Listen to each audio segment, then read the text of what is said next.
Hey, have you ever stopped to wonder about the humble colander sitting in your kitchen? You know that bowl with all the holes you use to drain pasta or rinse veggies?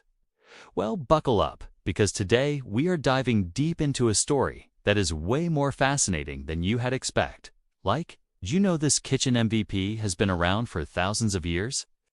Stick around, because by the end of this, you will never look at your colander the same way again. Welcome back to the channel, everyone. Today, we are taking a little journey through time to uncover the origins of colanders. I mean, it is one of those things we all take for granted, right? You grab it, you use it, you toss it in the sink. But where did it come from? Who thought, hey, I need a bowl? But with holes, we are going to explore its ancient roots, how it evolved into the kitchen staple we know today, and even some wild cultural twists it has taken along the way. Plus, I have got some fun facts that will make you the star of your next dinner party. So, let's get started. Grab a snack, maybe some spaghetti, and let's strain out the truth about colanders. Okay, let's kick things off with where this whole colander thing began. It is around 2000 BCE, and we are in ancient Mesopotamia, the cradle of civilization. People back then were already figuring out how to cook smarter, not harder. Archaeologists have found these clay pots with tiny holes punched into them, and guess what? They were straining stuff. Think barley, grains, maybe even some early soups. These were not fancy, but they did the job. Now, fast forward to ancient Greece, and Rome, things start getting a bit more recognizable.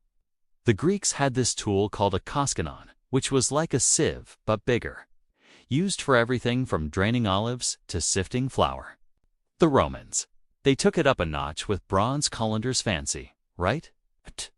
They had strained wine, mashed fruits, and even prepped their famous garum, that funky fish sauce they loved. So, the colander's origin is not just one moment, it is this slow build across cultures, all about making life tastier and easier. So, how do we get from those chunky clay pots to the sleek stainless steel colanders in your cupboard? Let's talk evolution. By the Middle Ages, metalworking got better, and colanders started showing up in iron and copper. They were still pretty basic, but now they had handles, game changer. Imagine trying to strain boiling water without burning your hands. These medieval cooks were the real MVPs. Then comes the Industrial Revolution, bam! Everything changes. Mass production kicks in, and suddenly colanders are everywhere. Tin, aluminum, you name it, they are cheap, they are light, and they are in every kitchen. But the real globe? Plastic colanders in the 20th century. Bright colors, funky shapes, and no rust. Yes, please. And today, we have got collapsible silicone ones, colanders with built-in measuring marks. Honestly, it is like the Swiss Army knife of kitchen tools now.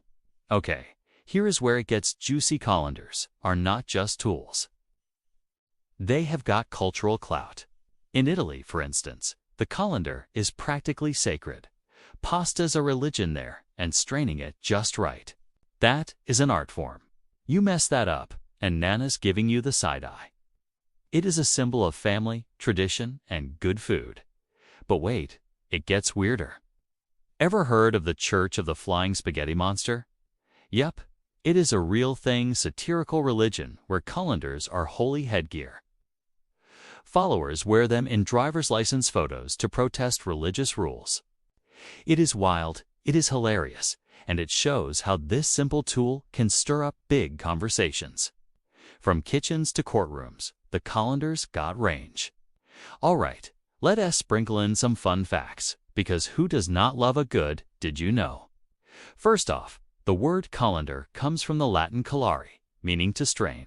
Makes sense, right? But here is a shocker. Some of the oldest colanders were not even for food, they were used to strain gold dust in ancient mining. Talk about a flex. Another one.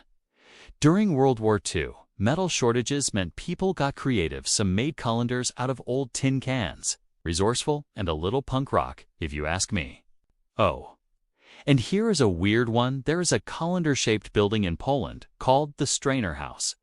It is an art installation, and it is as bizarre as it sounds.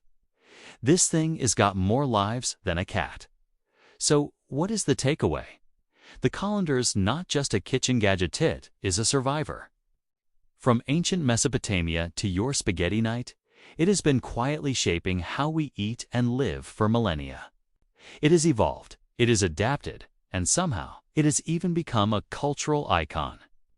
Next time you are draining your pasta, give it a little nod because this holy hero deserves some respect. If you loved this deep dive into Colander history, hit that like button. It really helps the channel grow. And do not forget to subscribe and ring the bell so you never miss a video. Tell me in the comments, what is the weirdest thing you have ever strained with a colander? I am dying to know. Let's keep the conversation going. That is it for today, folks. Thanks for hanging out with me on this wild ride through Colander history.